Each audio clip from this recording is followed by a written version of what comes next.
pledge allegiance to the flag of the United States of America and to the republic for which it stands, one nation, under God, indivisible, with liberty and justice for all.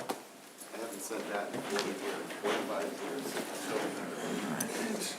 Thank you so much, and Happy New Year to everyone. Before we begin, I need a motion to allow Commissioner Schuer, Commissioner Reed, Commissioner Walker, Commissioner Reed, and Commissioner Scott to participate by Zoom. Do I have a motion? So moved. Second? All in favor? Aye. Those opposed? Motion passes. Thank you. Now we immediately are going to go into an awesome part, and that is the incoming and outgoing of board members. First, I'd like to welcome two new board members to the PSTA Board of Directors. Pinellas County Commissioner Vince Nowicki, welcome. As well as St. Petersburg City Council member Richie Floyd. Welcome, Richie. And now we also like to recognize our outgoing member, and so good to see him, Commissioner Chris Latvala. Brad, would you like to say a few words?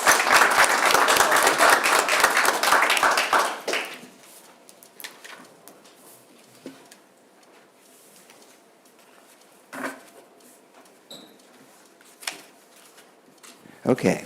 Good morning. Good morning. It is so great to welcome back Commissioner Chris Latvala to PSTA. We're really all grateful that you're feeling a little bit better and able to get back into this, into the swing of things. Commissioner Latvala served on the PSTA board for the last 2 years, and he did some amazing things in that time. He also served on the legislative committee during the last 2 years. I just want to thank you for your time prior to PSTA, being in the PSTA legislature. You supported a number of PSTA projects over the years and supported the riders of Pinellas County while you were there. And then when you became a PSTA board member as a county commissioner, you always supported our riders, whether those were veterans that came and now get to ride for free on PSA services, or riding the trolley along Clearwater Beach with me and talking to German people and other riders that were not even from our county. That was fantastic of you.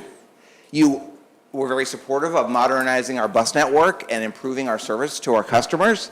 And of course, you always were very supportive of our employees, including maybe union presidents that kind of go off the rails a little bit, or our fantastic leaders like our award-winning Chief Financial Officer, Debbie Leas, who you like to talk about.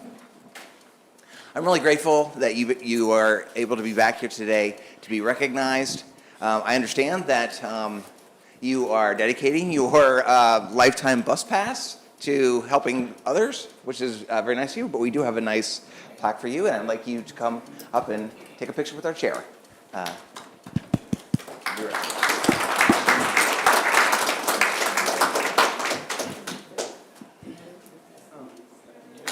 Good to see you.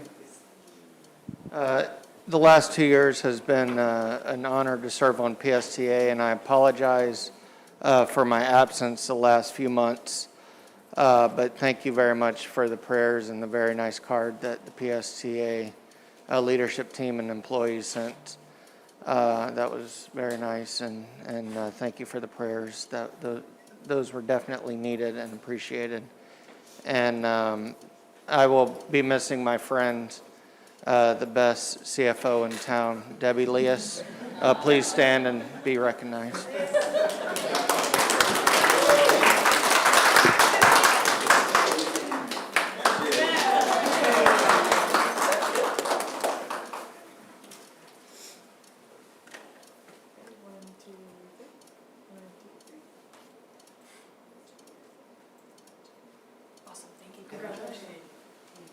Thank you.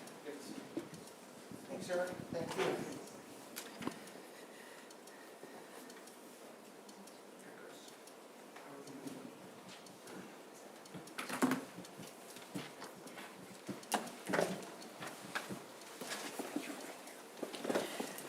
Thank you for that, Commissioner.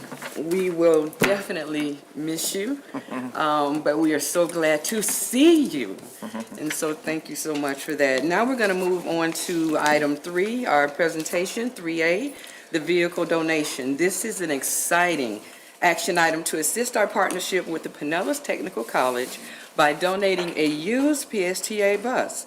Here to present this is Henry Lukasik. Did I say that right? PSTA's Director of Maintenance. And I also see we have Dr. Jason Cedric, the Director of Pinellas Technical College, St. Petersburg campus, with us as well. Welcome and good morning. Good morning. Well, good morning. I hope everybody's staying warm today. My name is Henry Lukasik. I am the Director of Maintenance here at PSTA for our new board members. So this is one of those great action items I like to present where we can take a vehicle that has reached its useful life and has been retired for us here at PSTA, can go on and continue to do good. In this case, for our community at the Pinellas Technical College. So a little history as folks at the planning committee I presented to was PSTA has had a long-standing partnership with Pinellas Technical College. For the longest time, it has been with the Diesel Tech program, which has really been a lifeline of new, young talent to keep our technician ranks full out in the maintenance department. And as we all know, in the trades today, it is coming back. Chair Fig Sanders made mention of that at the planning committee. It is coming back, but it's been a challenge over the years to keep those positions filled. And Pinellas Technical College has been a great resource and avenue for us to do that on the side. With this is going to kind of go on the other side of the trades, which is for their CDL Class B vehicle testing program. This is where they take students and train them to drive large vehicles such as buses. And our hope is that with the donation of this bus to their program, that, of course, we will now have a new pipeline of young operators who want to join PSTA as bus operators and keep our ranks filled on that side of the house. This is one of those situations where there's perfect timing with this vehicle being donated. Typically, whenever you've heard me talk about us retiring buses, it's that by the time we retire them with over 20 years and 1 million miles on them, we obviously salvage what we can off them. There's really nothing left to donate that's usable to anybody, and it typically just goes for scrap. But being that this is the last 2006 Gillig bus, it does run, it is roadworthy, it is drivable, it is perfect for this situation out at Pinellas Technical College to use, and it really was timing. They had contacted us several months ago, asked if we had anything that was up for retirement. We said, well, yeah, we have this one vehicle that's probably going to be left, and it was just a real good case of timing. If you notice in your packet that as part of our vehicle donation policy, anything that has a fair market value, in this case of less than $2,000, that can be donated to a Pinellas County municipality or Pinellas County-based nonprofit agency, which is what Pinellas Technical College is.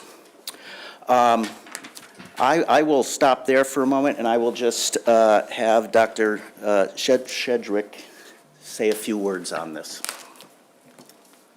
First and foremost, thank you very much. Greetings from Pinellas County Schools and our superintendent, Mr. Hendrick. Thank you. And thank each and every one of you. We truly appreciate this donation. It would help our students. We have students from 17 to 70. So, and we have all walks of life. And we provide an opportunity for our students to have that second chance sometimes. And we have a plethora of students knocking at the door for a passenger vehicle such as this for their driving experience. And I can't say enough words and show my gratitude for this donation. It will be greatly used at Pinellas Technical College in St. Pete. And it's giving back to the community. And that's what it's all about. And that's what we're all about. So thank you to each and every one of you. And thank you to you, sir. Thank you, Doctor. So just to recap, the action item that's before you is to recommend approval to waive our donation policy for this one-time donation to the Pinellas Technical College for this retired 2006 40-foot low-floor Gillig bus. I'll be happy to take any questions at this time. Okay, we do have one card to speak, and so I'm going to ask Mr. Tom Rask to please come forward. Good morning, everybody. Tom Rask, unincorporated Pinellas County. First, I wanted to welcome City Council Member C.M. Floyd and County Commissioner Vince Nowicki. I'll just make that comment now that even though they're on the opposite sides of the political spectrum, they did have more or less the same views on the stadium issue. So maybe there's some work that can be done, even though they literally see it at opposite sides. I am in favor of this. I had put down undecided until I spoke to Mr. Lukasik, and Mr. Lukasik and I have always, I think, had a good relationship. He told me years ago right in here that, got any questions, you can come talk to me. And I did this morning ahead of the meeting. So it's clear that this makes the most sense, because there's no point in stripping off parts from this last bus when there's no other buses to put it onto. And the fact that P-TECH, and I still call them P-TECH, I know they don't like it, but for those who don't know, PTC is the old P-TECH. It's the same thing. The fact that they can use it to train commercial drivers is great, and then they can bounce into various objects in their parking lot as their drivers learn. It doesn't matter because the bus is 20 years old. Mr. Lukasik's also done a great job. FTA, beyond the FTA useful life is typically 12 years, 500,000 or 600,000 miles. And, but there are transit agencies in Florida who buy vehicles that are beyond that life, but then they're typically at that. The buses, when they leave PSTA, are like this one's at 1.2 million and 20 years. That's really good. So I'm for it, but there is a policy. And can you waive policy when the policy was adopted? You can see here, it was adopted, signed by Darden Rice. It's a whole nother issue whether someone who served on this board should later become an employee here, but I won't go there right now. So it's more a legal question. I'm not your counsel, but a policy that's been adopted, can you just waive it? Can you waive a portion of it? Or do you need a new policy? Again, I'm not your counsel, so I'll leave that for Ms. Coward. Thank you. Thank you so much, Mr. Rask. Seeing that there are no lights or any commissioners willing to speak, I will entertain a motion to approve the vehicle donation to Pinellas Technical College. Do I have a motion? Second? Second. Please open the voting system.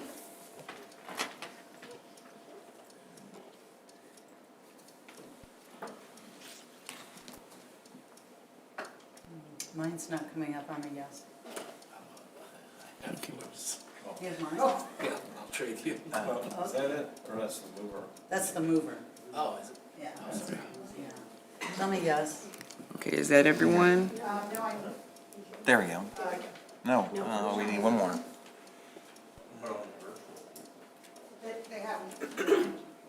And Barb's not up yet. I could verbally mark your. Is that everyone? Okay, thank you. Motion passes 9-0. Thank you. Thank you so much. Wonderful partnership, and thank you for joining us, Dr. Cedric. Appreciate you. Now we're going to move to public comment. And this is the time for public comment on consent agenda items or items not on the agenda. Please fill out a green card and get it to staff sitting at the front table. Speakers will be recognized in the order in which the cards are received. If you wish to speak on an action item, please fill out a card, and you will be called when that item is presented. Are there any members of the public who wish to make a comment? If so, state your name and address for the record. You will have 3 minutes. So here are the cards that we have. And our first speaker is Todd Nissoff. Did I pronounce that? Yes. Oh, well, great. Perfect, actually. Thank you. All right, batting lead off. Well, to put it kindly, as most of you know, the system is a cluster duck right now. Now, I understand that there are some improvements coming up later in the agenda, so that might be putting a little bit of the cart before the horse. But what I've come to observe, I'm sort of living the life of a hobo these days, and I consider myself an undercover hobo. And I'm bouncing back from all of that. But I've been out in the street, riding the buses, listening to the stories, and it's a nightmare out there. And the drivers all know it, and the operators know it. I have 5 or 6 calls into the operators from various problems I've had. And I've shot YouTube videos and put them on my channel, Anything Goes Chanel. And I've asked each operator to have a supervisor or somebody get back to me by email, text, or phone, and I have yet to receive a response. And the summation to me of what the problem is, we've lost sight of the fact that it's public transit. And the system that was redesigned by the private company is serving the $75 a month people and not the $6 a month people. And it's the $6 a month people that need it the most. Stops are being taken away, and I watched a driver on 34th Street tell a rider, I can't stop here anymore. But he let him out that time. But now that guy with a walker is going to have to walk a quarter mile from one of the stops or the other to get to where they have to go. Now, yes, there is the ride plan. You can call, have the PCSTA access, but guess what? It still costs money. Not everybody knows how to do it, and not everybody has a phone. I have ridden the 52, the 60, the 70, all the buses. I actually watched one bus downtown pass me by, and I had to wait 45 minutes for another bus, and I literally stepped out on the street. This was a one-way street where the bus stop was clearly marked, 20 bus, I think it was, and the driver told me, oh, we don't stop there anymore, it's too dangerous. We're protecting your safety. Oh, I called the operator, that's one of my videos. And the reason they don't stop there is they have to make the left turn. It's a one-way street, but it's an easy thing to shift over. There's not that much traffic, especially at 10 o'clock in the morning. She just didn't want to do it. Another specific problem I found, I see I have less than a minute, the 52 bus goes from PSTA Complex to Park Street Clearwater, and people cannot process that. They both start with P as part of the problem, and it should say PST Complex points from the Largo Transit Center, it's points south and east, and from the Largo Transit Center going to the PSTA, Clearwater, it's points north and west. And then that would be much clearer to people. So that's pretty much all I have for now. If there's any questions, I'll take them. Otherwise, I'll just watch the rest of the meeting and be as quiet as possible. Thank you, Okay, Mr. thank you. Nissouf. We appreciate you. Next, we have David Mitchell.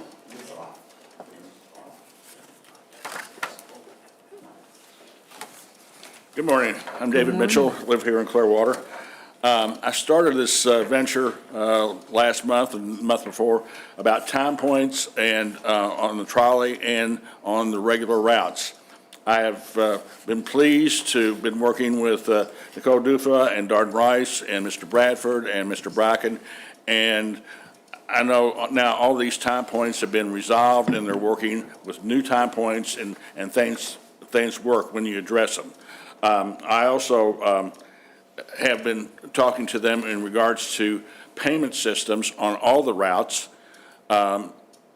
If you use a debit or credit card, you can use that for your payments, tap it, and you can, at the present time, you can tap it once, tap it twice, tap it 3 times, and you can get 4 or 5 people on that, and you're only charged $5. Now, there's a glitch in the system, and now that I've addressed that with everybody, the process is being worked out, and they understand about that. You can have the Flamingo card, and that is issued to one person, and then a debit credit card, you can have yourself and another person on that, and you can operate that effectively.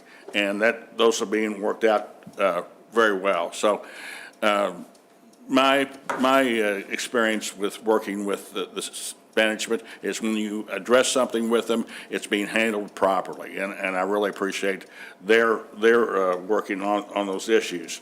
I ride daily. I ride either the Senko's big trolley or 18, the 59, the 4, the 11, the 52. In fact, I took the 52 here today, and I don't know, I didn't have any problem. I knew I got on the 52 and it said PSTA, facility, and I got off here at the proper time, and we were right on time. So that the 52 worked very well to me. I talk to the drivers a lot, and especially on the Suncoast Beach trolley, there's an issue about employees that work at the hotels and the restaurants. The policy has been, they show you an ID, show you this ID, show you that ID, maybe point to their shirt. There's no formal identification. I've talked to every restaurant and every hotel on the beach. Everybody is issued an ID card, and I think we need to go to the ID card. Everybody needs to show, instead of using the ID badge that they had 5 years ago, that they probably don't even work there anymore, have a current ID card for each thing, and the drivers would appreciate that as well. The same thing, what hotels are recognized free hotels, that list needs to be updated. I've said everything, but I just want to thank Mr. Bradford, Mr. Bracken, Nicole Dufa, Darden Rice. When I've addressed things, they've responded. Thank you, Mr. Mitchell. Thank you so much. And now we have Speaker Tom Rask.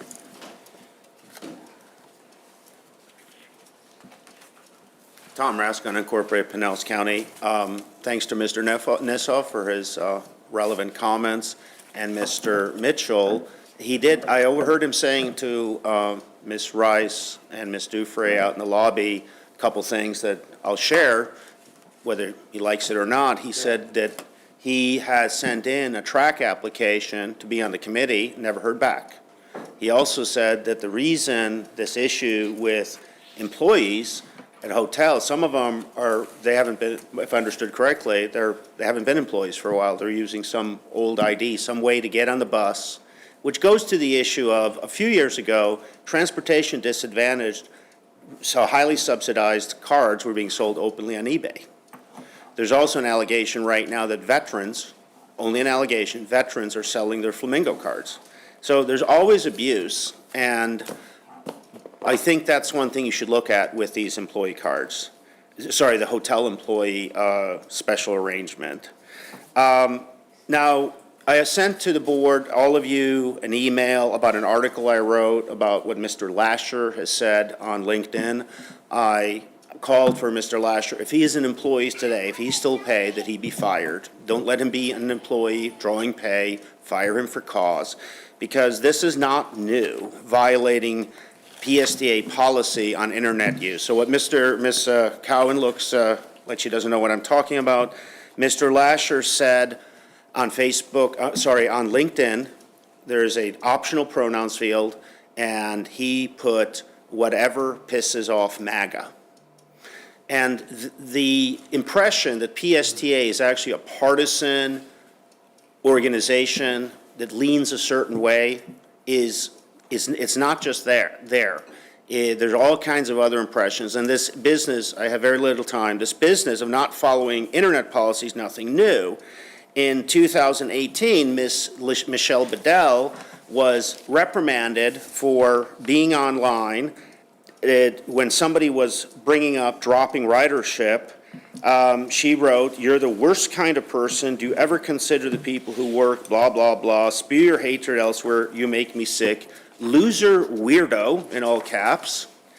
And then a month later, she said, blah, blah, blah, get your facts straight before you start spewing your ignorance. And she was doing this on work time. And I brought this up with Mr. Bradford. Here's a letter of reprimand. Here's what she said. Violates policy. It says so right in here. If you read the internet policy, you can't behave any which way, even when you're off work. Okay? So I'll leave that here. Now, Chair, you gave Mr. Mitchell a few seconds more. So I wish PSTA would just focus on ridership instead of being a marketing organization that just self-promotes. Thank you so much, Mr. Rask. We appreciate it. You gave him Thank more you. time, but I see you cut me off. Thank you. I'll leave Thank this. You can all you. read it if you want to. Thank you. Thank you. So next we have Ms. Ruth Bartlett.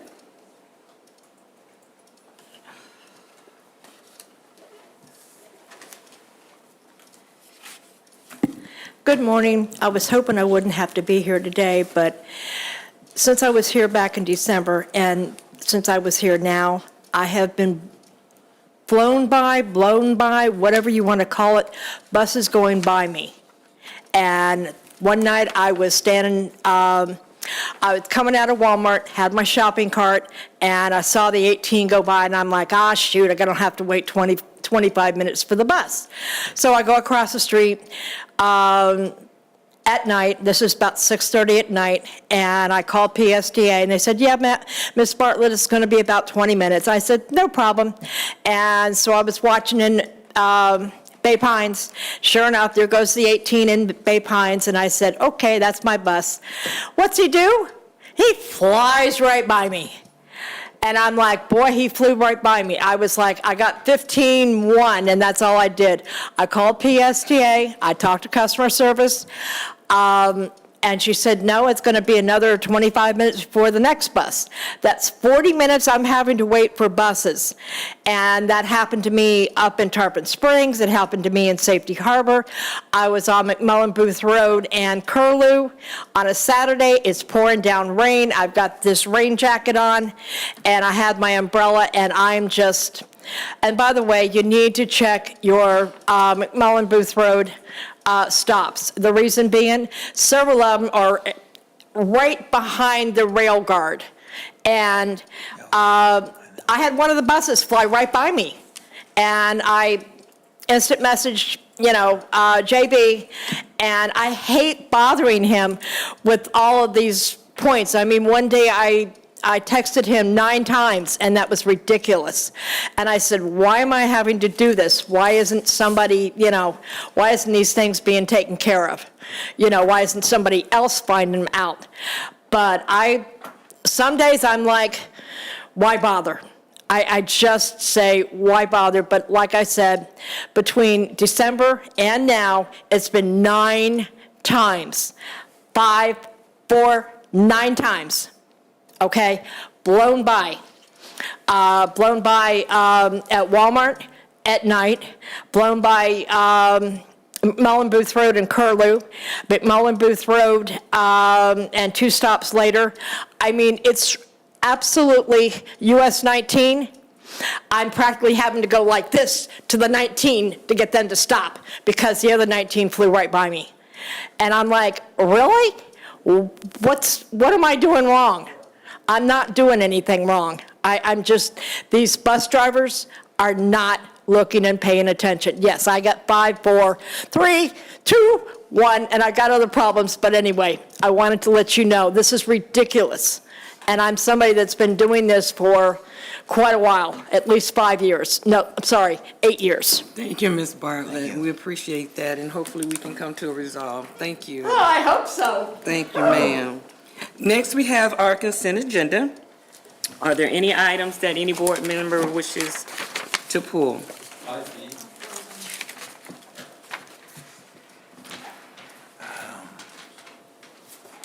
Okay, that is and who is that? Commissioner? Who is that who wants to pull? I don't see an item, anyone wanting to speak. Okay. All right, Commissioner Nowicki. Yeah, can we pull item 5B?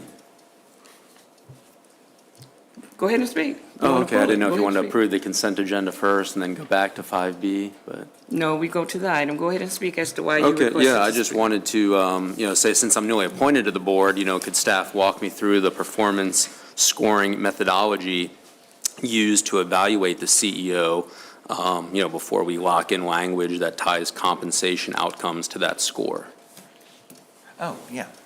Here's my- Because I think it would be Yeah, like locked in, automatic pay increase. So I just, as being newly elected, I haven't walked through that Okay, criteria. right. Well, thank you for that question. So the evaluation form would stay the same as we have been doing it, where typically in August,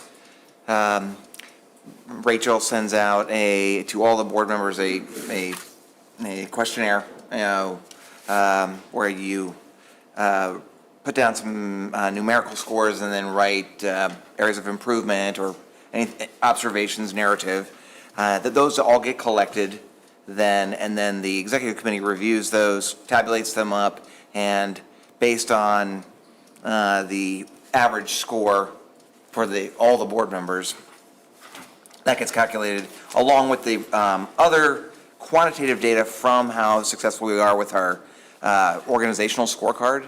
And then that gets put together, and then I think it's typically if it exceeds 90%, then that's satisfactory. And then with this amendment, which the board approved back in September, would just tie instead of having a second vote on compensation for the CEO, that just meant it would act just like the rest of the employees.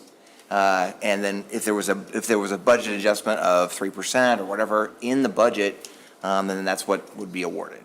Okay, thank you for that. So under this amendment, once a satisfactory or better performance score is issued, this board, really wouldn't retain any explicit discretion to deny or defer an increase, and the increase is then just automatically presumptive, correct?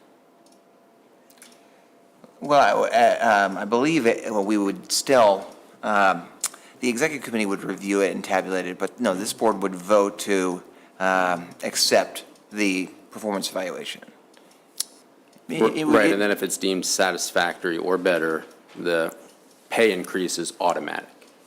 The pay increase would not be a separate vote. We could add to the same vote as accepting of the performance evaluation that the CEO gets the same or a different evaluation within that same vote. This was just trying to make it more efficient and consistent with Pinellas County Commission, County Executive and Ford Pinellas's executive. Well, we take, at the county commission, since you brought that up, I mean, we take an individual vote separate on the county administrator, every year for their pay increase. So it's not tied automatically to just, if they get a satisfactory rating, they automatically get a pay increase. So that's a vote we take separate. But I just want to understand whether this language allows for a scenario where staff receives no increase due to budget constraints, but yet the CEO still receives a contractually triggered raise based solely on a performance score. No. There's nothing in the CEO contract, any contract raises or anything like that. It would just simply be that with the satisfactory performance that I'd be treated just like every other employee, and whatever is in the budget for all the other employees would be attributed to me with the same satisfactory evaluation. Well, with that, and then I'll, yield back, I guess, to the chair for, what's next. But the actual language says what's provided for, not actually received by the staff. So this board could, in theory, adopt a standard non-union adjustment pay schedule and then, not because of budget constraints, not be able to award that pay schedule, but yet with the current language, it says is what's provided for staff, not what's actually received. So if you're saying what is actually be received, then I think we should change the wording to say actually received by staff, not what's provided for. Because this board could adopt a resolution that says, hey, for standard non-union, there could be a 3% pay increase. Then we say budget constraints doesn't meet that, but yet in this verbiage, it says what's provided for, not actually received. So I would like to see the word actually received by staff if that's what we're trying to achieve here, not provided for. I think that's fine. Yeah, we can do. Okay, so we actually, and I'm going to turn this over to the legal, if we're going to change the wording, or do we go ahead and take the vote on 5B? So, it's entirely up to the board. We can change the language, and then it would be an approval. I would say you could still move forward with the item, just with the adjustment as to the language adjustment, if that's what you want. My understanding in drafting the language was that the annual adjustment that's provided is provided by the board in the budget, and there isn't a separate resolution or anything, which was the rationale for the language there. And therefore, if there was a budgetary issue where you had a challenging year and there wasn't going to be an increase provided for employees, then no the employees wouldn't receive it, neither would Okay. the CEO. But Okay. So the It's the pleasure of the board's board to move forward with the item 5B? As amended? Sure. Is that the pleasure of the board as amended? I'll second that motion that Commissioner Noakey is making. Okay, so with that being said, I'll entertain a motion to accept item 5B as amended. I'll entertain a motion. Did I hear one? Yes. Okay, and I did receive a second, correct? Correct? Okay, can we open the machine for voting for item 5B, please? is there any public comment? Oh, public comment on 5B? And again, I'm a yes. Okay, so we'll go ahead. Can you please cast your votes?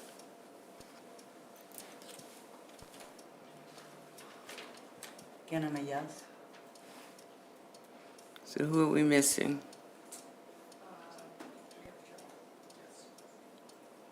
Okay. Okay. Item 5B passes 9-0. Thank you for that, Commissioner Nowicki. Now I'll entertain a motion to approve the consent agenda. Okay, I didn't see your, hold on, I did not see your Oh, light. yeah. Which, you're speaking on the consent agenda? 5D. 5D? Yeah, the van. 5D. B or D? 'Cause D. we've already. D as in dog. Okay, thank you. Yeah. Go ahead, Commissioner Hazelton. Yeah, this is another one of those situations where it's gone through the Finance Committee, I believe it was the Finance Committee, that we had quite a discussion about the Vanpool program. Yeah. I'm familiar with the Vanpool program, not too much, from T-BARTA days. And so I did some research on the Vanpool through the Federal Transit. And there's a lot of moving parts to this program. A lot of accountability, a lot of requirements on the vehicles. It's pretty,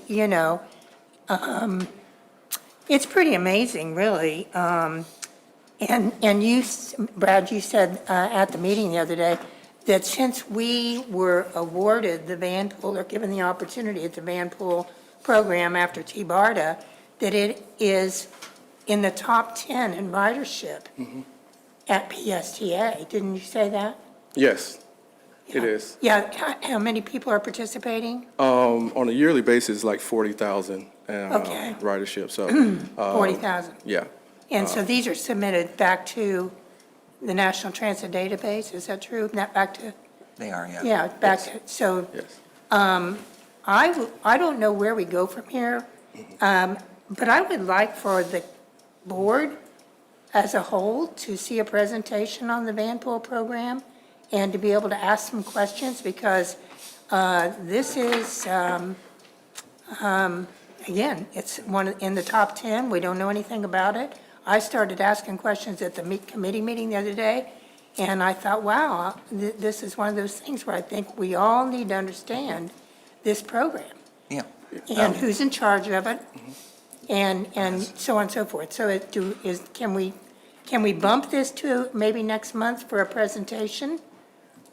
It's as if you read or heard us talking, because Oh. as you say, there was a lot of good discussion at the Finance Committee, and so I know the staff is working on a presentation next month. Well, I'd like to do more that on the before we Vanpool. approve the contract again. Is that? Well, we thought maybe, just because there was so much interest in it, of just doing a sort of informational, just generally about the Vanpool program. And Can we put off the renewal until we do that? we could, do you want to do that? This is only a one-year renewal, Yeah. so can I make a motion that we postpone the renewal of the contract until we, as a board, have a presentation on the okay? the program? So here's the motion. Yes, I that can, come back and present. And just FYI, the reason I'm wearing a hat today, I had a medical procedure done in December, and it caused me to kind of cover my head for the moment, but I'll be wearing a hat just for another 4 weeks, so just want to just make sure. But if you want me to kind of give you just an overview today, if, to kind of move forward and make you feel comfortable with the information that, I can share today about the Van Pool, so we can move forward with the one-year extension, or we can wait until next month and do a presentation. But I'm prepared to do either or. I'll speak on it today or next month. Well, I think that there's a lot of moving parts. And it would be just good for us to understand and take the month for you to put together a presentation on some of the things I mentioned, such as the size of the vehicle, how many people have to be able to be in the car or the vehicle, and all the things. It's quite complex. If that's okay, can we postpone that, do you think? I have a motion on the floor. There's other comments, I think. Okay, I'm sorry, go ahead. Okay, so are you relieving your time? You good? I'm going to let other comments. Anybody want to? Okay, are you done? Okay, very good. So now we have Commissioner Peters. Thank you, Madam Chair. So I have a question. So I like this, and the one thing that, what I don't like about this board, no offense, and I've shared this before, is that so much work is done in a committee, and then this board isn't privy to that information. And I just think that if we, instead of committees, if we did workshops every month, we would all be privy to these conversations and then make those decisions. Because I never get to know what the finance department committee is talking about, or what the planning committee is talking about. And so many board members are cut out of those in-depth conversations. So that said, that wasn't my point here. So my point to what your motion is my question is, first off, is it going to affect the contract, which you're implying it won't? So then I would support this. But my other question is, typically when we ask to do that, then there's question like, should we approve this? So my question is there something about this contract you're not comfortable with? Because if you're comfortable with the contract, then I think we can move forward and then we can all learn about it. Unless there's something you're not comfortable with, then I definitely support holding on to this if it doesn't affect our program. Well, based on this, it's based on the conversation the other day, the things that came out of the Finance Committee. This is a very complex program. It is controlled as far as by the Federal Transit Authority, as far as all of the criteria, the reporting. That I think that as a board, back to your point, these complex issues going through the Finance Committee, bing, bang, boom, and then coming here as approved by the Finance Committee and put on a consent agenda, I think that our role as the board, according to the state of Florida, is to understand all of the programs, because we're all responsible for the money, the reputation of PSTA, and so I don't know what else to say other than, So then I'll second that thank you. motion. Okay, thank you. Commissioner Albritton. Yeah, I was just going to say, what would be helpful is maybe send out your presentation to the board by email. That way we can look at it if we have any questions, and it's not like looking at it and then coming up. If it's something that might need a little bit of digestion, we can come maybe with questions to the next meeting. Okay. Can I respond to that? Yes, Commissioner, yes. Then I think, and I'm not agreeing with that particularly, but I think that then there should also be a listing, because it's very accessible, from the FTA of the van pool regulations, requirements. I mean, it's a lot. So I think we need to see both sides. We need to see not only what we're doing here, but how it interacts with the requirements. Okay, thank you for that. And also a reminder that if you're not Just because you're not assigned to a committee does not mean that you cannot attend that committee meeting. If there's anything that you are interested in or you want to know what the agenda is, they're free to attend all committee meetings, whether you're assigned to that committee or not. So right now, we have 5D on the floor. It's been properly motioned in a second. Can you please open the machine for vote? Oh, public comment. Do we have any cards for public comment? Do we have a card for public comment? Because it got pulled to the agenda, I didn't have time to fill out a card. Can you give him a card, please?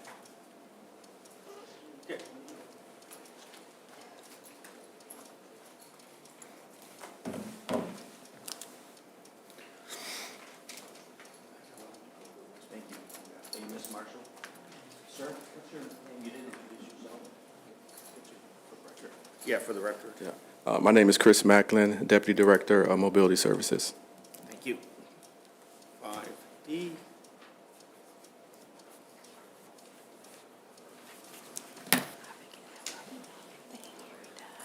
Okay, Hold on a quick second.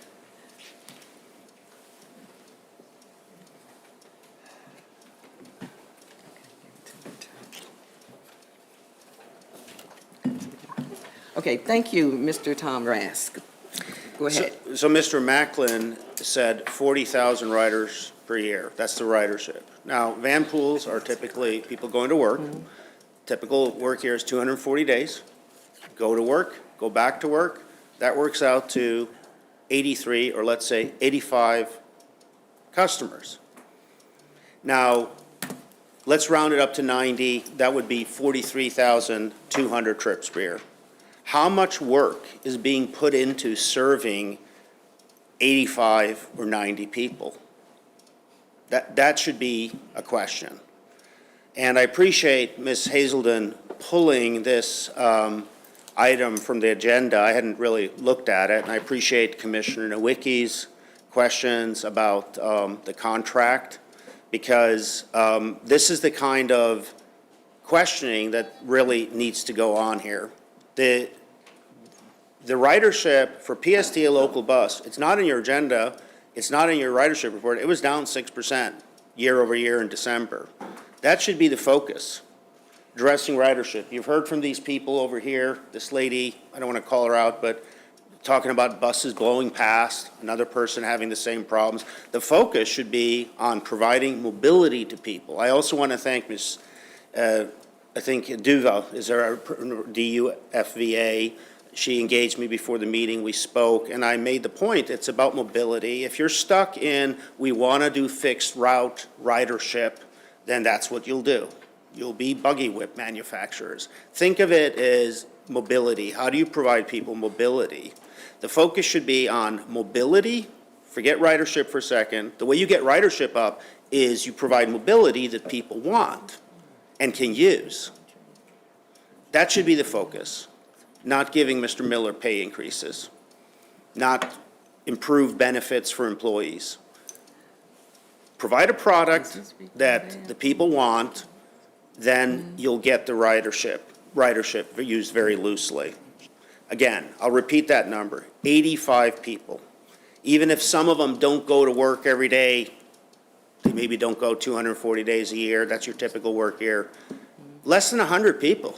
You're running this whole van pool program, doing reporting to FTA, doing all this stuff for 85 people. Thank you. Okay, thank you so much. So now we have a motion for 5D. It has also been properly seconded. Can you please open the machine for voting for 5D, please? Can I ask a question? Okay, y'all need to light up the thing so I know you want to speak. Okay, go ahead. Okay, Mr. McGee. I'm just hoping to get clarification from staff about whether if we push this a month, would that interfere with the contract? Can we confirm that? Thank you. Good morning, Madam Chair, Board members, Al Burns, Procurement Director. The current contract is due to expire, I think, March of this year. So if we take it to the board, all the documents have been assembled for the contract modification. So if we did push this to or moved it to February, we should have ample time to break it and have if the board approves, to execute the extension. Thank you. You good? And then I just want to clarify, are we voting on 5D or are we voting on the motion to push 5D? Currently on the table is the motion to push, I should say the motion to postpone 5D until the next PSTA board meeting. Got it. Thank you. All right, thank you. And commissioners, please push the button, because I'm watching this and I'm not watching left and right, okay? So we have a motion seconded. The machine has been, And I'm a yes. Okay. And is there any way to fix this so that it'll work? Maybe they can come help. No, I've done it. I've left Granicus and come back. okay, so with that being said, the motion passes to postpone 5D from the consent agenda, 9-0. Thank you, Commissioner Hazelton. So now I'll entertain a motion to approve the consent agenda as presented with amendments. Can I get a second? Thank you. Can you please open the machine for voting on the consent agenda with the amendments? And I'm a yes. Okay.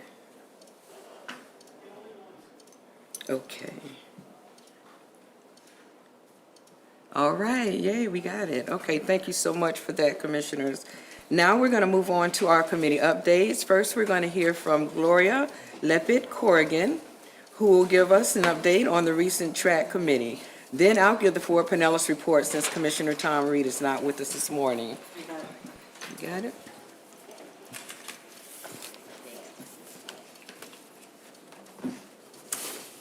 Good morning, Mr. Miller, Chair Fig Sanders, and esteemed board members, and welcome to the new board members. The PSTA Transit Riders Advisory Committee, the TRAC, met here at headquarters on Tuesday, January 20th.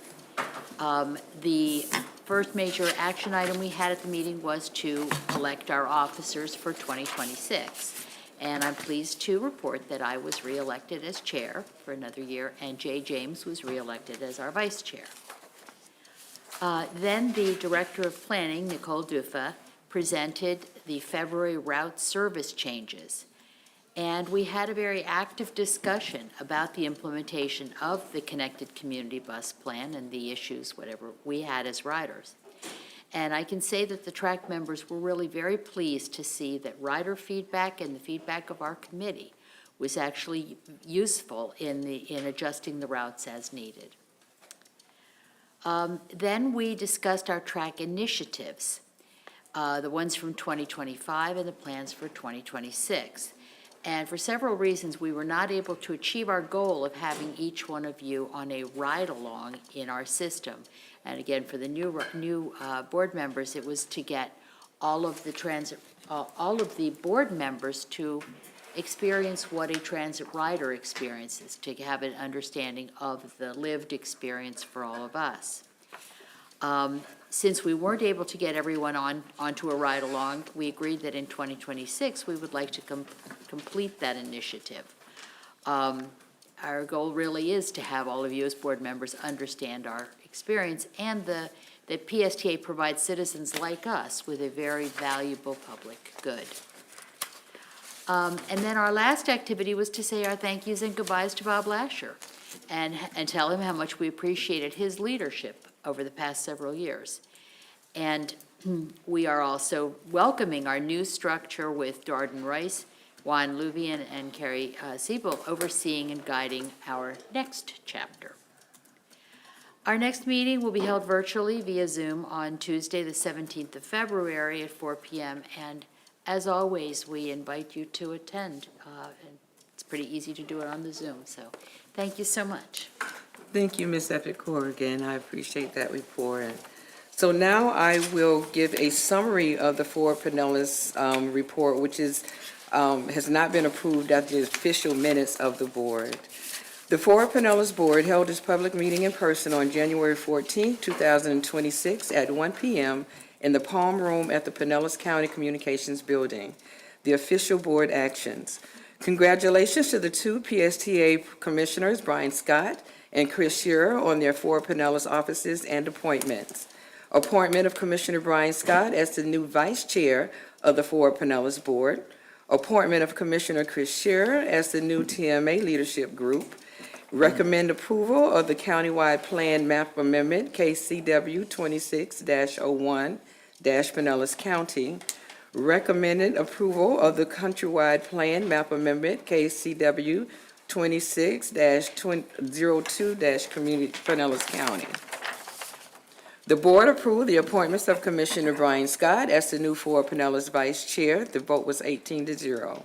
The board approved appointment of Commissioner Chris Scherer as the new Transportation Management Area Leadership Group Representative for Fort Pinellas. The vote was 18-0.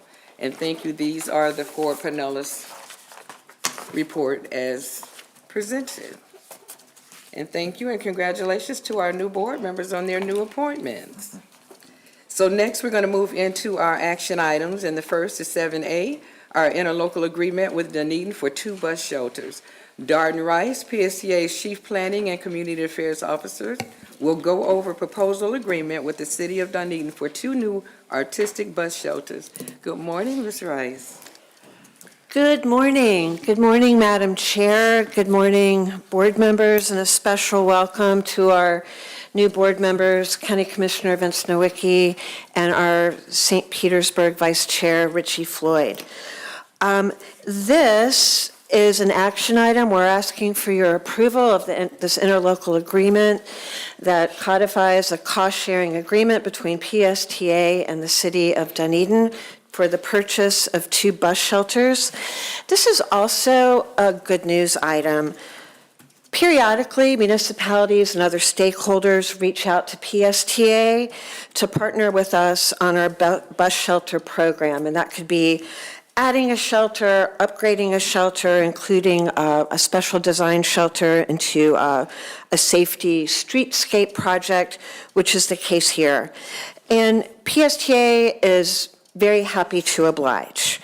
So we have a lot of appreciation to Mayor Freeney, and is Vice Mayor Walker on the Zoom call? Well, I know our Vice Mayor of Dunedin on our board is also very excited about this project. We're glad that they reached out. The interlocal agreement that's attached reflects a 50-50 cost share agreement with Dunedin, and it's fairly straightforward. Thank you, Madam Chair, for having us go back and look closely at the wording. It does stipulate a cost-sharing agreement between the 2 entities, and then it spells out exactly that Dunedin orders the 2 bus shelters. The cost is $26,800, which is then split in half. A PSTA will install the shelters, and then the City of Dunedin is responsible for the maintenance, operation, and repair. So we're really excited about it. What the interlocal agreement doesn't include is how this fits into a much larger, I think almost $19 million project that the City of Dunedin is working on with FDOT to enhance safety, pedestrian safety with wider sidewalks, ADA-approved shelters, street parking, roundabouts. It's a really vibrant placemaking design, but really puts the focus on safety. So we're proud to be part of this. There's a connection to the Pinellas Trail. PSTA's part of it is about $13,400 of a $19 million project that I think is going to really make our community proud. Okay, thank you. Commissioner DeBreezy. Thank you. I know it's only $13,000, and maybe our CFO needs to come up, but what part of the budget is it coming from? And was it budgeted, or are we just using reserve funds? Or give me a little more detail on where the money's coming from.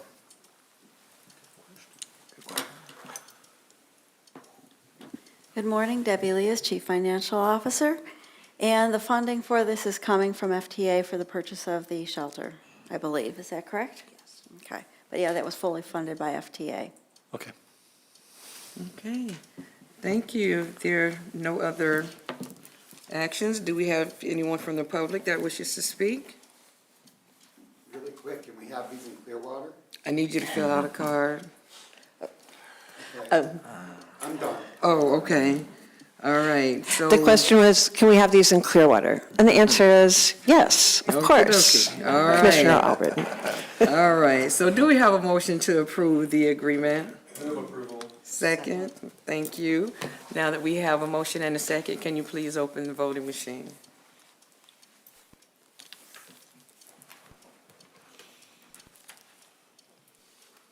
Okay, there we go. So now that we've completed the vote, the motion passes 9-0. Thank you, Ms. Rice, and thank you, Commissioners. Let's see. So moving on.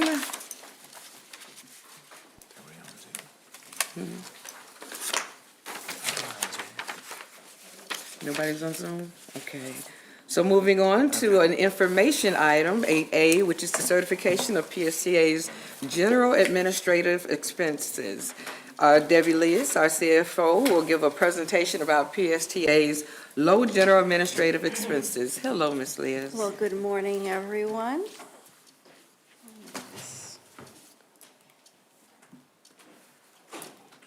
All right.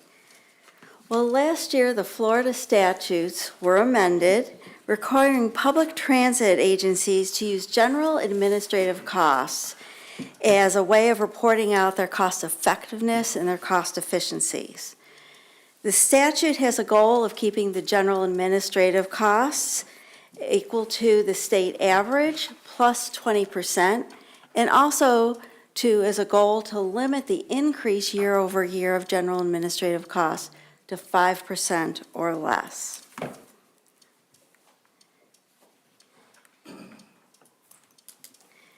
FDOT decided to use the National Transit Database, which is a reporting database that all the transit agencies around the country put all their data into, as the definition for general administrative costs.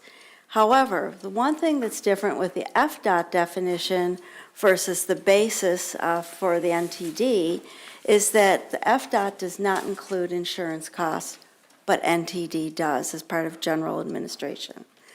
PSTA has elected at this time to use the strict NTD definition and to include our insurance costs as we look at general administration. Keep wanting to use this and it doesn't work.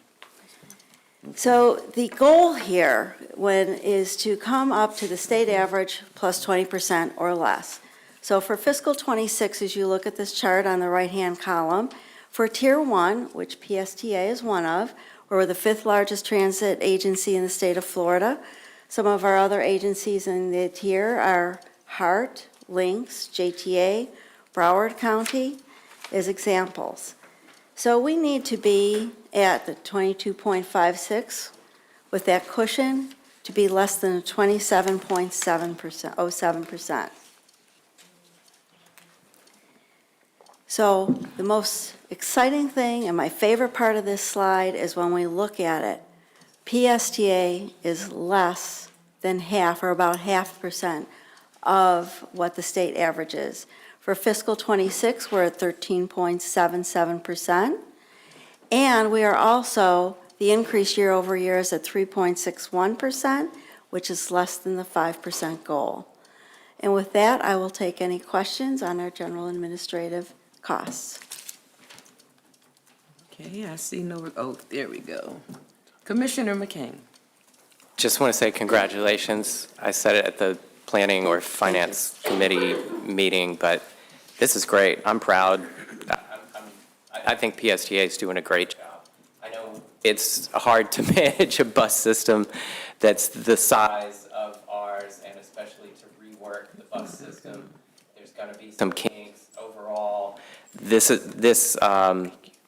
proves to me that we're doing a lot in a very efficient and effective way, so I appreciate it. Thank you all.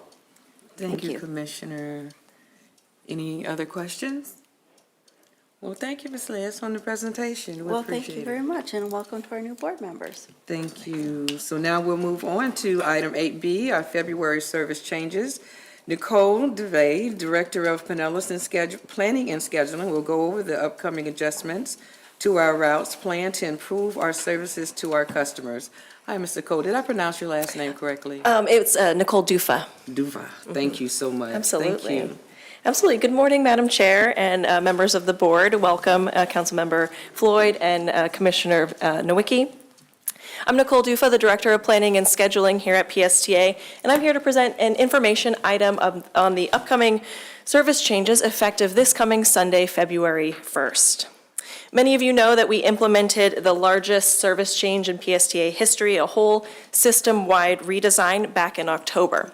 And for those of you who weren't here back in October, this redesign was a cost-neutral system change, meaning that we did not increase service overall. And based on our system-wide onboard survey, our data, rider outreach, we realigned some of our routes and reallocated service across weekends and evenings in areas that we saw an increased demand for bus service. And as with any major service change, particularly a system redesign like ours, transit agencies and riders do take some time to adjust to new service.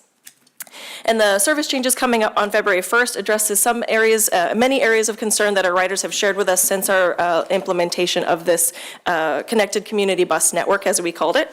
But I want to note that due to the efficiencies that we implemented in October, all of these changes that I'm going to share with you in this presentation are still within the existing operational budget, so there is no increase in the operational costs of this service. So before diving into the changes, wanted to take a quick look at ridership. Did want to note that our ridership has decreased since in November by about 13%. So you'll see October here, so at the end of the chart, this is from July to November, we did see a decrease with our October service change implementation. In the weeks following the October launch, we saw some immediate issues that needed to be addressed regarding some on-time performance, so keeping our buses on time, some technology issues, as well as some trip times. After a major change like the Connected Community Bus Network, we're continuously monitoring our ridership as well as our route performance. And we know that they're directly linked. If our routes aren't running on time, our riders aren't able to reliably catch a bus that they are looking to take. So ahead of our usual tri-annual service change schedule, we implemented and addressed some of those issues immediately as soon as we could in November. One of the routes experiencing some major on-time issues was the Route 52. As the gentleman commented earlier today, this is the route that goes from PSTA, our lay-by complex here at our headquarters, all the way to downtown Clearwater via East Bay, West Bay Road and Clearwater Largo Road. And there had been some construction happening on East Bay, West Bay, and we wanted to address and make sure that there was enough time in the route. So that was one of the changes that we made in November. We also heard from riders living at the Goodwill facility here on Gandy Boulevard that weren't able to get back to Goodwill after their shifts on time. And so we added a trip from Gateway Mall to Goodwill to address that immediate concern. We also addressed a technological issue regarding some of our destination signs saying not in service.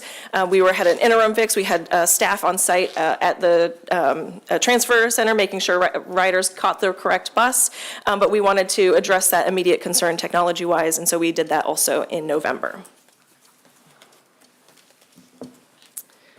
So taking a look, since November, we did that November 30th, and so we're seeing some ridership return in December. It's come back by about half since that change happening on November 30th, and so we're excited to look forward into January and the future months, especially once we implement these changes coming February 1st to see what increases in ridership would come. We want to thank all of our riders that have come here today specifically to public comment, our riders that have contacted us via our customer service information line, our Connected Community Bus Network, CCBN at psta.net email address to let us know about some of the issues and challenges that they're facing with this service. We want to let you know that we're hearing you and we're making these changes and addressing some of these concerns as quickly as we can. And so we have ongoing feedback. We still hear from riders. If anyone contacts you in your offices, please share those with us. We would love to be able to talk to riders and address some of those changes, or address some of those issues and see what we can do to help improve their ability to take PSTA. And so the CCBN at psta.net email address is still live, so please feel free to share that email with anyone that you know that rides PSTA if they have any concerns. And I'm going to dive into some of the changes that are coming February 1st. One of the issues that we heard from South St. Pete actually was losing a direct connection to the Pinellas County Courthouse and Justice Center here on 49th Street. There used to be the Route 52 that would go from Grand Central all the way up 49th Street, serve PSTA, then serve the county courthouse, and then Largo Transit Center on East Bay and US 19. And with the change, we had the 52 still does serve that route, but there is now a transfer that was required for folks who are getting from South St. Peter, the St. Petersburg area, to get directly to that courthouse. And so we actually went ahead and made the change, or we're making the change effective February 1st. As you can see here, the current Route 49, which is what replaced the 52 on the south portion of the route, was serving a High Point neighborhood, which has a high ridership in that area. And what we're doing instead is we're aligning our routes for the 49 to now take all the way from South St. Pete, going all the way up 49th Street to serve the courthouse and then get to Largo Transit Center. The Route 66 that you'll see here, we had actually, if you take a look at the previous map, we had not done that before, where we kept going straight up directly north on 66 all the way to Largo Transit Center. So that was new service there in that area, and we did not see a huge increase in ridership in the short few months that's been there. And so we knew that we could move the Route 66 back to serve that area of High Point to make sure that folks had consistent, reliable transit service. We also addressed some concerns about adding early morning trips to make better connections in downtown, as well as other transfer areas on both of these routes.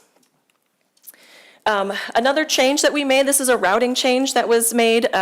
Thank you, Commissioner DeBreezy. Your staff was really wonderful to work with in the city of Largo, where they helped us address a right turn that's from Clearwater Largo Road to Rosary Road, where the turning radius was just too tight. So we worked with them on pushing a stop bar back so that we could have drivers stop a little further back, and our driver could make a better turn, have a little bit more room to make a turn there.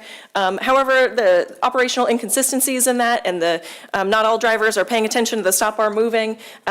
For consistent service, our operations team decided that was still an unreliable turn and unsafe to make for our operators to do consistently. So we had put the route on detour within a few weeks after launching the service. And you can see here this detour where instead of going up Clearwater Largo Road, we're down taking Missouri. And that detour will become permanent on February 1st. Other service changes coming up, just a comprehensive list, that Route 9, so the trip from Goodwill, because we did an intermittent change, emergency change, where we addressed that in November. It wasn't on the schedule, so we're now formally putting that on the schedule. Regarding some on-time performance issues, we have a few routes that are connected. So say one route comes in to downtown as the Route 16 and then leaves as the 38, comes back in. So we interline some routes for efficiency purposes. But one route was running just a little bit too far behind, and it was making both routes run behind. So we're now removing them together, or removing them and adding a little bit more time into both of those to address that concern. We heard from riders about some early morning trips that they were unable to take, and so we added those in on the routes 59, 60, and 78. We have another routing change on the Route 65 in downtown, or just south of downtown Clearwater. And then adding some additional time into both the Route 70 and actually reducing time on the Suncoast Beach Trolley. We've heard from riders, particularly Mr. Mitchell, who public commented this morning about how riders are waiting too long at some of those time points. There's too much time in the route, so we really tightened that up so that it keep the route running much smoother along the beach. And if there's any questions, and I just did want to add a quick note on the ridership of the van pool service. It's actually about 40,000 a month, not a year. So I just wanted to clarify that for everyone. Okay. Thank you so much. Commissioner DeBreezy. Thank you. When you look at this on the surface, we implemented the changes, and as you said, ridership dropped 13%, which is fairly significant. So it really wasn't cost neutral at that point. Is it that simple that we're going to tie that drop right to the changes that we make? And of course, we're trying to correct them now, but it's just shocking. I've seen those numbers and look at the reports, but to hear it, come to fruition today. we're not going to make that up, obviously. With the way budgets are, 13% drop is significant. We've only come halfway back. I'm looking at some of the changes, and I'm still a little bit concerned, particularly, I'm here for Largo, so the Largo change route, moving it from Clearwater to Missouri. Clearwater is much more residential than Missouri is. People who live off of Clearwater Largo Road now are not going to have that servicing. It's a little bit of a hike through downtown to get over to Missouri. So I'm a little concerned that we may not be able to get back to where we need to be, both from a ridership point of view and what the impact is to the budget. And I know you'll keep your eyes on it, but I suspect more changes are probably coming. I appreciate your comment, Commissioner DeBreezy. Just want a quick note on the 52. We're keeping service on Clearwater Largo Road because we have two variants on the Route 52, so there is one. So part of it was that, so before the variant was serving MLK Avenue rather than both of them serving Clearwater Largo Road.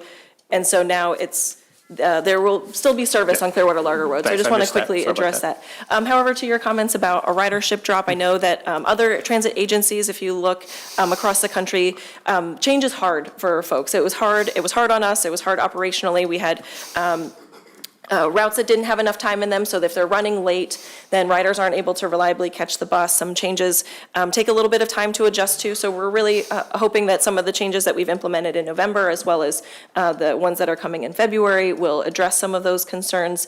We will be continuing to monitor that performance and seeing what we need to do elsewhere. We are still within our operational budget, so to your point, we actually did save some money with the Connected Community Bus Network implementation, and if it requires us to take a look at what was reduced and if we need to add anything, we will absolutely evaluate that. But thank you for your comments. Thank you. Thank you, Commissioners. Seeing no further requests to speak, we'll go ahead and move on. Thank you, Nicole. Absolutely. Thank you so much. We'll go ahead and move on to our reports and correspondence with our future meeting subjects. Brad, could you please update us on the reports in our packet and upcoming meeting subjects? I will. Thank you. Good morning. Thank you to Nicole Dufa, who just presented to you. She recently rejoined PSTA in the fall, right when we were implementing this massive service change as our new director of planning. Good thing that she had worked previously for PSTA in our outreach group, and then she had left to go work for WSP, engineering firm, for a couple of years, and then got right back into it. And as you can see, she has an outreach perspective. She very much cares for the rider, and she has really gotten into the details that it required to work with across the county and all the different routes and help the customers as best as possible. The ridership information is in your packet for both October and November. And one point to just note, I do think that as Nicole said, that the changes did affect ridership in November, but when comparing to November of 2024, that was right after the hurricanes of 2024, and ridership was free. The fares were free, paid for by FEMA. Hopefully, we're going to get reimbursed. That's what happened then. So the ridership was pretty high, higher than normal for November in November of 2024 to compare to. So I think that has an effect also. But we're obviously monitoring the farebox revenue that we're receiving, and I think we're doing okay on that year to date. Thank you to Commissioners Nowicki and Floyd for meeting with me and going around a tour of PSTA for your orientation. That was great. Thanks also, congratulations to Commissioner Nowicki for being appointed to the Legislative Committee. Hopefully we'll get Commissioner Floyd onto our committee next month. Thank you to Commissioners Reed and Reed for joining me in Tallahassee in 3 weeks. With the resignation of Mayor Katie Gannon, representing Oldsmar, I am going to be I'm going to have a meeting next week with the city manager and mayor of Tarpon Springs to talk to Tarpon Springs about appointing a board member to that seat. That seat is shared by Oldsmar, Tarpon Springs, and Safety Harbor. And Mayor Gannon told me that she's pulled her commission, which I guess is actually reduced by one currently, and that none of them are able to attend the meetings. So hopefully there'll be someone in Tarpon Springs, if not Safety Harbor, to fill that seat. Next, and then also next week, as Gloria mentioned, one of the initiatives for the Riders Committee is to ride the bus with board members. And the track board member from Dunedin dutifully talked to Commissioner Robert Walker. And the ride is next Friday, and I guess the rest of the Dunedin Commission was very jealous of Mr. Walker. So the entire Dunedin Commission and mayor are also joining us on the bus. That's what I'm told. So it'll be fun. And you're all welcome to come to Dunedin and ride the bus with Dunedin people next Friday. Coming up next month, in February, in addition to the items that we talked about today, we will be presenting a new strategic plan to the PSTA board to replace the last one adopted in 2021. It includes details of initiatives over the next 5 years to implement to address the board's adopted 3 priorities, which are financial responsibility, operational excellence, and community impact. And then following the hopeful adoption of the new strategic plan, Rachel is going to soon be getting a survey out to you to schedule hopefully 2 workshops, the budget workshops, this spring, that are going to help put our budget in context of the new strategic plan. The different initiatives that are in the strategic plan will be accounted for in the budget, hopefully, and try to all piece it together for our budget. February begins our spring break initiatives, first with some major St. Petersburg events in St. Petersburg. Localtopia and the Collard Green Festival are both on Valentine's Day, February 14th, which is a very high ridership day for us. Then spring training opens with our Dunedin Blue Jays, Jolly Trolley service, a park and ride service from Park and Ride. A lot of Canadians like to ride that.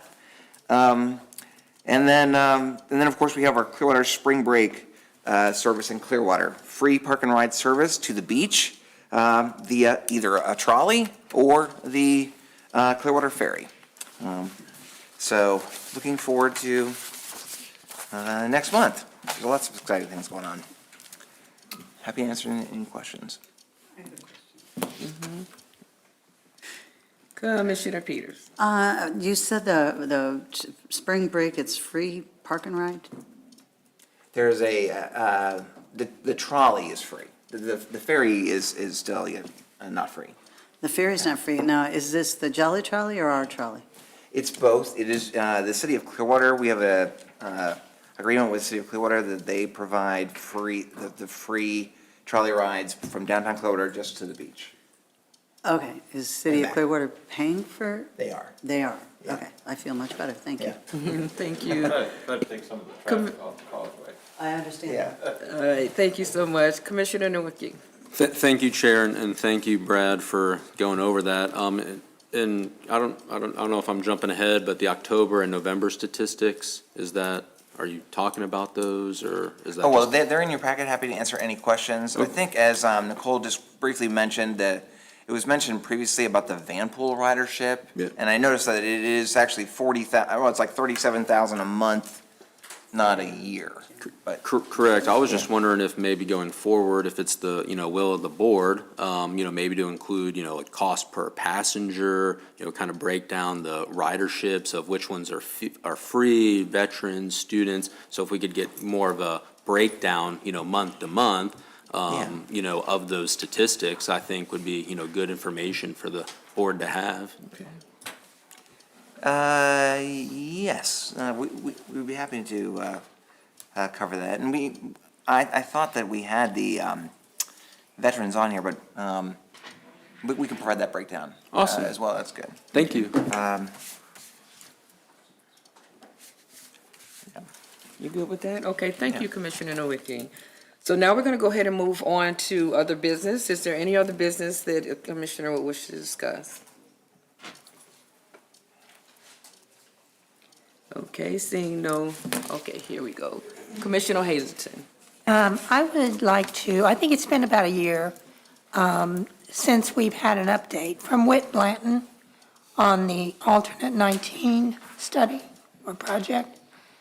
Can we have him come back, please? Yeah. Okay, 19. Thank you, Commissioner. Any other commissioners wishing to speak? Okay, thank you. Seeing none, we're going to go ahead and move on to item 11, board member comments. Does any board members have any comments for us this morning? Hearing none, I would love to just remind everyone in our packet of all the future meeting dates that are in the packet. And again, you are all willing and welcome, should I say, to join us at any other committees that is in the packet with the dates that have been presented to you. Any other comments? Well, seeing none, again, welcome, Commissioner Nowicki. Welcome, okay, I see a light just came on. Welcome to Commissioner Floyd and Commissioner Hazelton. I'm a little slow on the uptake. Okay. I wanted to correct, I said that the van pool was regulated by the FTA, it's the Department of Transportation. So you can go to the Department of Transportation and pull a lot of info on that. Thank you. You are so welcome. Thank you, Commissioner. So again, as I was stating, we want to welcome our 2 new board members, and I do appreciate everyone's attendance here and the support for the commissioners that could not be here today. But thank you for that. And we have a new system that I'm getting used to, so thank you. It is really important, and I appreciate you all pushing your button so I can make sure that I do not overlook or miss anyone wanting to speak this morning. So thank you for that and working with us. And Brad, if you have no further comments, our next meeting is February 28th at 9 a.m., and this meeting is adjourned. Thank you, everyone. Great.